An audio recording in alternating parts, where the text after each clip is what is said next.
भारतीय army chief general Upendra Dwivedi, जिन्होंने कल एक प्रेस कॉन्फ्रेंस की और साथ साथ उसमें उन्होंने इस बात का खुलासा किया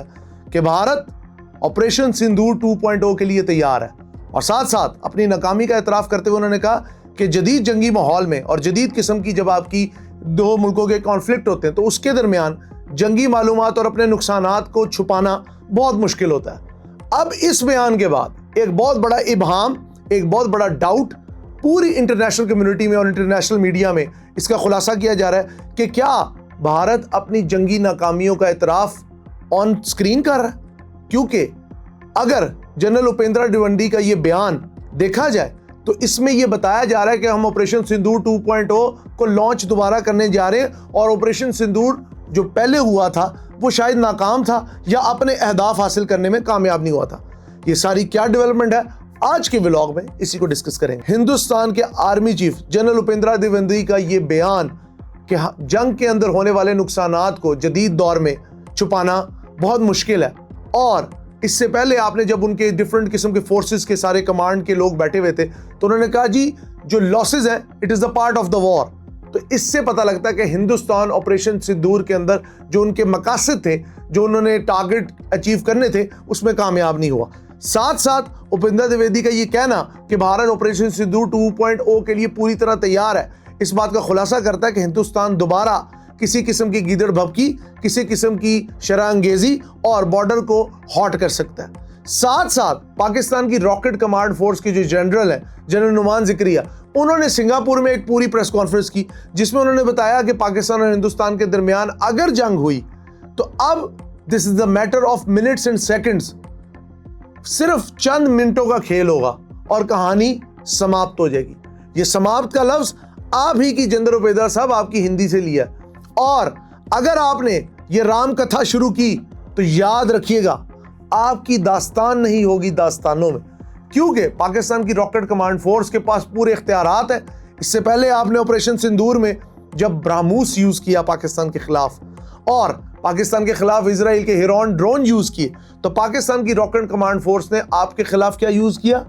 फतेह 1, अब हमारे पास फतेह 2 भी है, फतेह 3 भी है, जो कि आवाज की रफ्तार से 3 से 4 गुना तेज आपको ब्राह्मोस का जवाब फतेह 1 से, फतेह 2 से, फतेह 3 से मिलेगा। इस वक्त जनरल उपेंद्र जो द्विवेदी है और पाकिस्तान के जनरल नुमान ज़िक्री हैं, ये इंटरनेशनल मीडिया में हाईलाइट हो रहे हैं एवरी डे।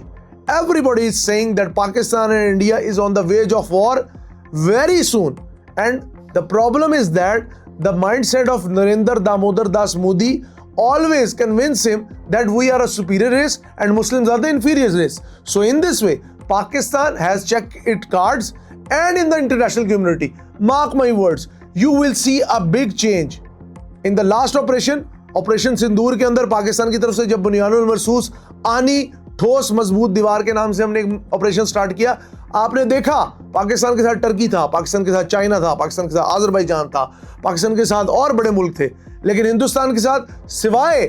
यूरोप के नाजायज बच्चे इजराइल के अलावा there is no one who is standing with India and Indian politics. अभी आप हमारा पानी छेड़ना चाह रहे हैं, चुनाव को डाइवर्ट कर रहे हैं और कई काम कर रहे हैं, सिंतास को आप एब्रोगेट कर रहे हैं। So in this way everybody in India and Pakistan, आप ये समझे 1.5 अरब लोगों को तैयार रहना चाहिए, किसी भी वक्त एक मिस एडवेंचर हो सकता है इंडिया की जानिब से।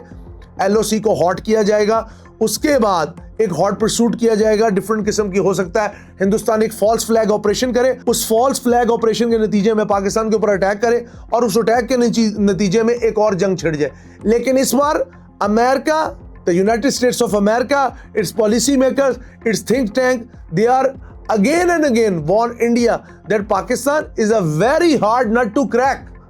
You must listen to them because if you want to check Pakistan,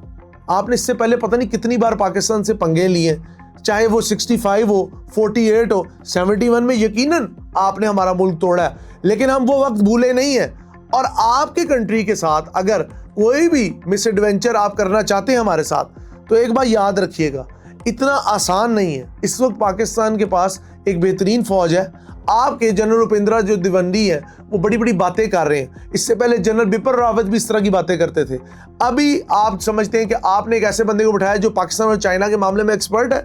you are living in a fool's paradise. Hindustan की आवाम से मैं ये गुजारिश करना चाहूँगा कि अपने हुक्मरानों को चुनते हुए ये सोचें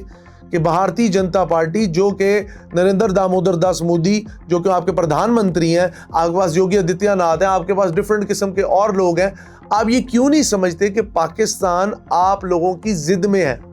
पाकिस्तान आपकी जिद में बना है। अगर आप लोग वो जिद ना लगाते तो आज भी शायद हिंदुस्तान इकट्ठा होता, लेकिन आपने मुसलमान को दूसरे दर्जे का शहरी समझना फ्रॉम डे वन शुरू किया हुआ है। आपने नाम चेंज किया इलाहाबाद का और प्रयागराज रख दिया। जब आप लोग इतनी हेट्रेड फैलाएंगे तो फिर दोनों तरफ से, वो कहते हैं action have always a reaction, हम आपके रिएक्शन में खड़े हैं। और अगर किसी मिस एडवेंचर का जनरल उपेंद्र द्विवेदी साहब आपको शौक है, प्लीज ट्राई अस। हम आपको कभी भी होपलेस और हेल्पलेस नहीं छोड़ेंगे, बल्कि आपकी ऐसी तबीयत सेट करेंगे कि आपको ये यकीन हो जाएगा कि पाकिस्तान जो है वो हमेशा रहने के लिए बना है और पाकिस्तान नूर है, नूर को ज़वाल नहीं। अपने कीमती फीडबैक से हमें ज़रूर आगाह करिएगा, क्योंकि इससे हमारी बहुत रहनुमाई होती है। बहुत शुक्रिया।